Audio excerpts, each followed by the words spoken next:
Jail superintendent के नाम रूपकार जारी करने की हिदायत जारी। इलेक्शन कमीशन ने इंतखाबात जनवरी के आखिरी हफ्ते में कराने का ऐलान कर दिया।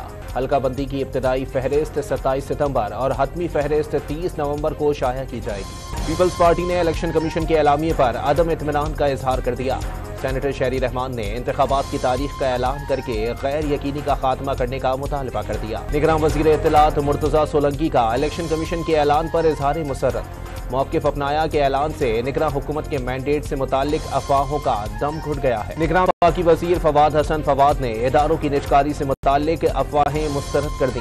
वाज़ेह किया कि निजकारी से मुताल्लिक निगरान हुकूमत का कोई एजेंडा नहीं और न ही कोई नया इदारा निजकारी प्लान में शामिल कर रहे हैं।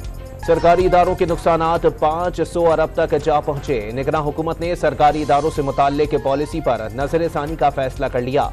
मुनाफा बख्श इदारों की हौसला अफजाई नागुज़ीर करार। नैब तरमीम कलअदम होने के बाद एहतसाब अदालतों में रेफरेंसेस की भरमार। नैब टीमों ने 2 गाड़ियां भरकर 80 करप्शन केसेस का रिकॉर्ड पेश कर दिया। अहम शख्सियात एक बार फिर नैब के रडार में आ गए। कराची की बैंकिंग कोर्ट ने आसिफ अली जरदारी और फरियाल तालपुर के खिलाफ जाली अकाउंट्स केस का तमाम रिकॉर्ड नैब इस्लामाबाद को भेज दिया। लाहौर की मकामी अदालत ने इश्तियाल अंगेज तकरीर के 2 मुकदमात में लीगी रहनुमा कैप्टन रिटायर्ड सफदर को बरी कर दिया। मुल्क भर में ईद मिलादुन्नबी सल्लल्लाहु अलैहि वसल्लम की तैयारियां, गली महल्लों, घरों और मसाजिद को सजाने का सिलसिला भी जारी।